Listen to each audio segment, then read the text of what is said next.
Good afternoon, everybody. Welcome to Roundhouse Ranch Barbecue. Today's episode, we are going to be doing a brisket.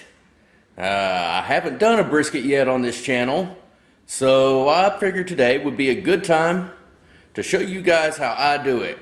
It's a little windy outside, so I'm hoping it works. I got the door to my smoker fixed, so to the firebox, so hopefully everything's good.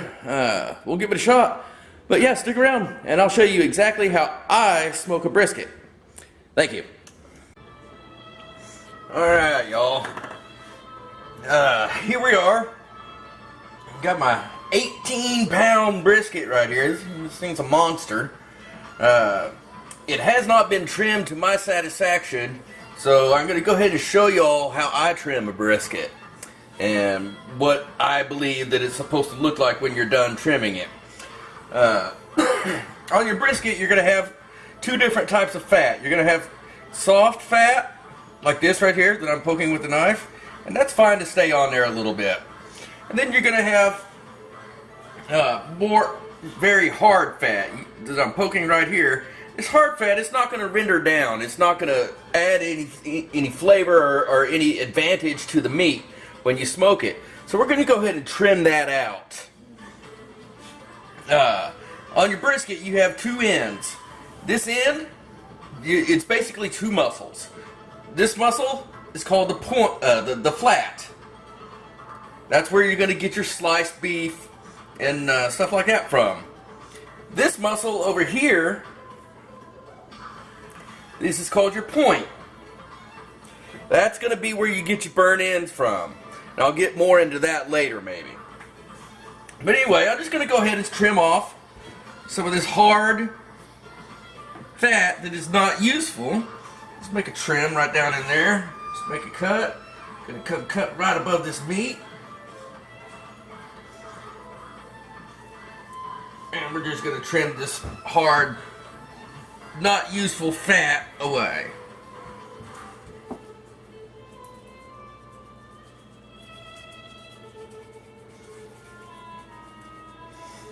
I usually just give the fat trimmings to the dogs when I'm done. They appreciate a good snack.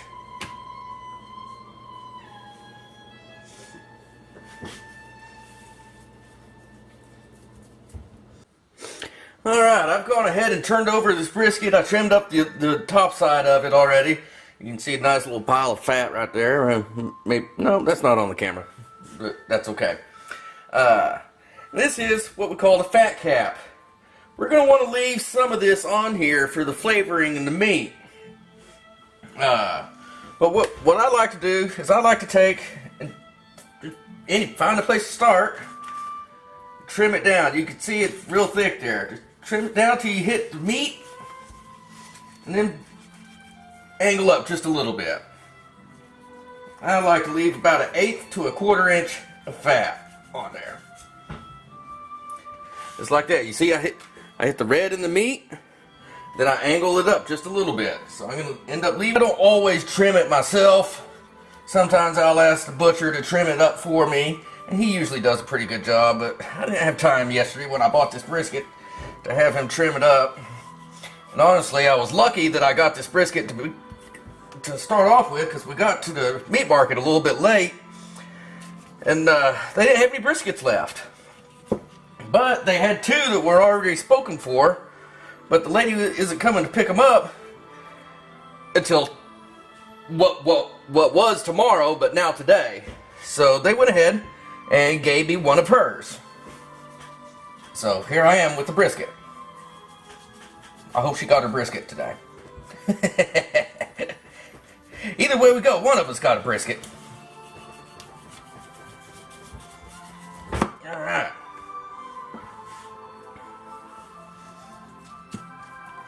Now you do want to leave some of this fat on here. You don't want to trim all of it off. I don't know if I mentioned that earlier or not. But you want to leave some on so that it will cook down and render off into that meat to help keep that meat tender and juicy. Alright, I've got this about trimmed up the way I like it trimmed. I left a little bit of extra a little bit more fat on it than I initially told you guys.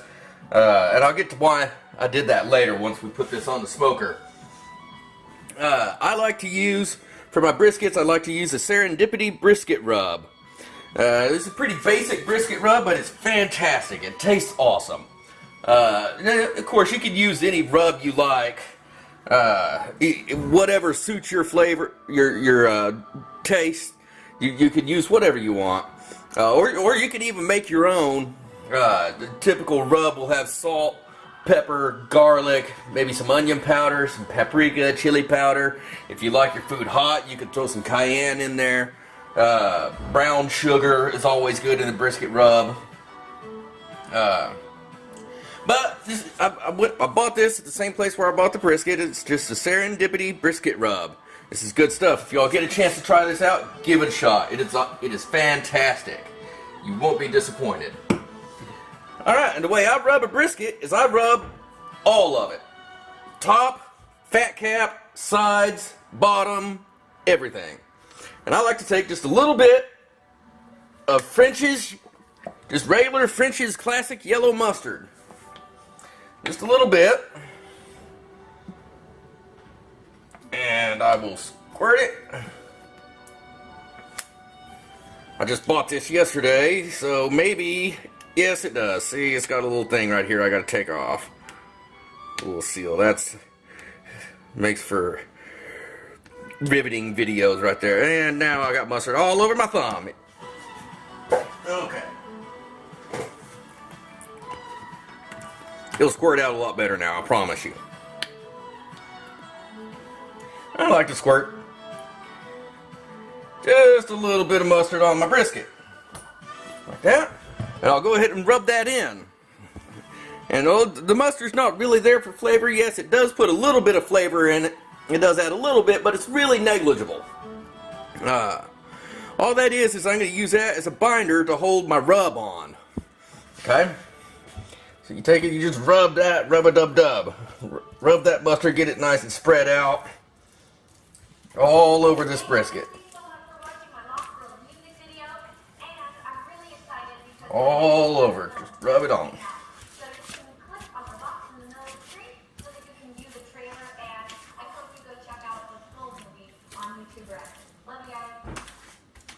Alright, there you go.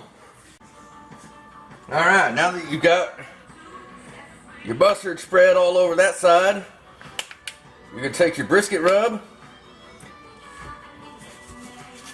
sprinkle it liberally. You almost can't have too much. Sprinkle your brisket rub liberally on your brisket.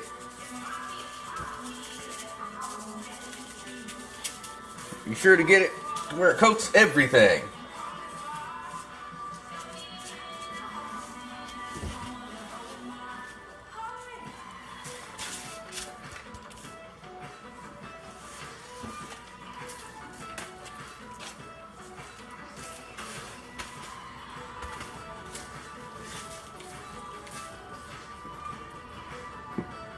Alright, then you're going to flip your brisket over.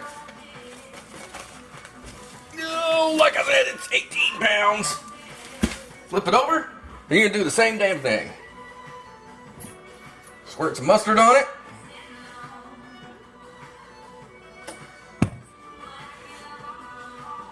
Rub that mustard in.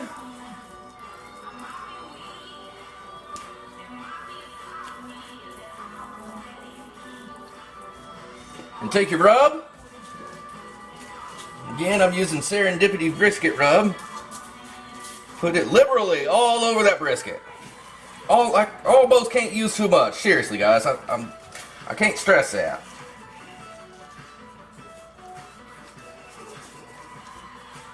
This is also going to be part of what helps get you that nice colored bark on your brisket.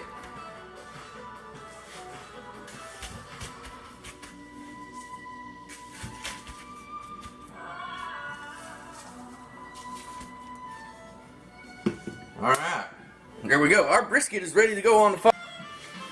Alright, y'all, I've got my smoker fired up. I'm using the 50-50 combination of oak and mesquite firewood. for the firebox. And we're going to cook this thing at about 225 to 250 degrees. We don't really want to get much higher than 250 degrees. We're going to cook. We're going to smoke this thing for a while. I'm going to put it in. Probably not even going to look at it for at least 4 hours. After 4 hours, I'm going to look at it, take a look, see what we're looking at, and probably going to leave it in for another 6 hours. Excuse me, for another 2 hours. On top of that, after about 6 hours, we should have nice, good smoke coloring on it. It should be cooking fairly well inside. I'm going to take it out and I'm going to wrap it in foil. We'll have enough smoke on it by that point. I'm going to wrap it in foil and then we'll cook it in the foil. We'll smoke it in. Okay, this brisket has been on for about 6 hours. You can see it's a nice, beautiful color. I'm going to pick it up and set it on this foil. It has reached an internal temperature of 160 degrees. That's really hot. That's a bad idea. So I'm going to pick it up, set it on this foil. There we go. We're going to wrap it up and put it back on the smoker. You can see it's a nice, beautiful color. We are only a couple of hours away from being done. And actually, truth be told, you could probably go ahead and eat it just like this, but you wouldn't want to. It's the tenderness won't quite be there yet.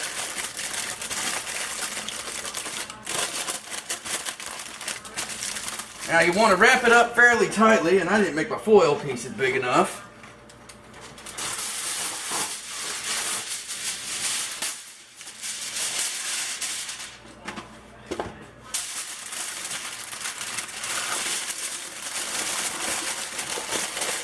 You want to wrap it up pretty tight.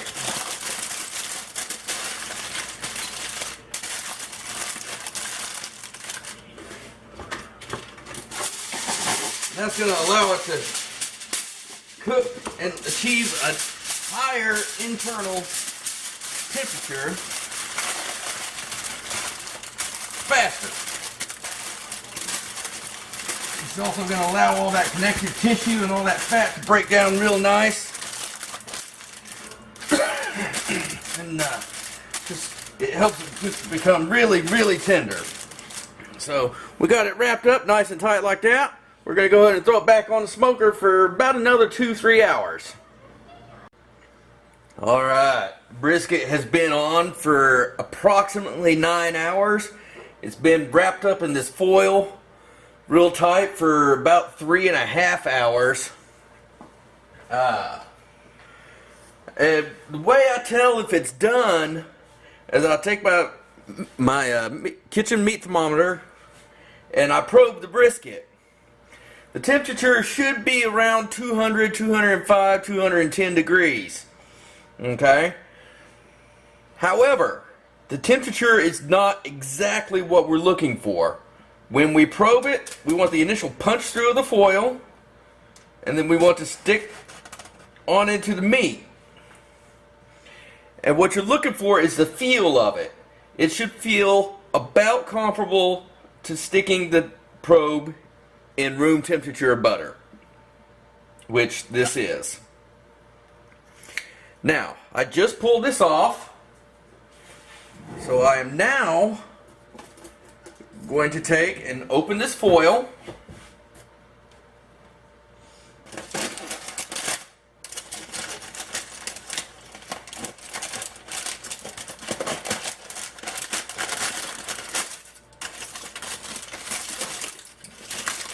Which will allow it to breathe.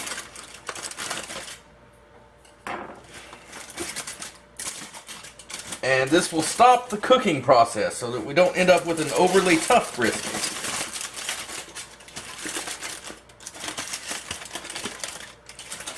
And now we're going to let it rest here for 30, 45, maybe even an hour. Look at that beautiful brisket. Oh man, I cannot wait. I hope y'all can see that. Yes, there we go. Man, that is absolutely fantastic looking. And I'll show you again with the probe what we're supposed to be looking for. You can see we stick it in and it just slides almost right through. No resistance. Also, by the way, you do the probe when you're checking for the resistance on it. You do the probe on the flat. Remember I told you about the flat and the point earlier. You do the probe on the flat of the brisket. The point is a different muscle. It's going to be a little bit tougher. So that's why you do it on the flat.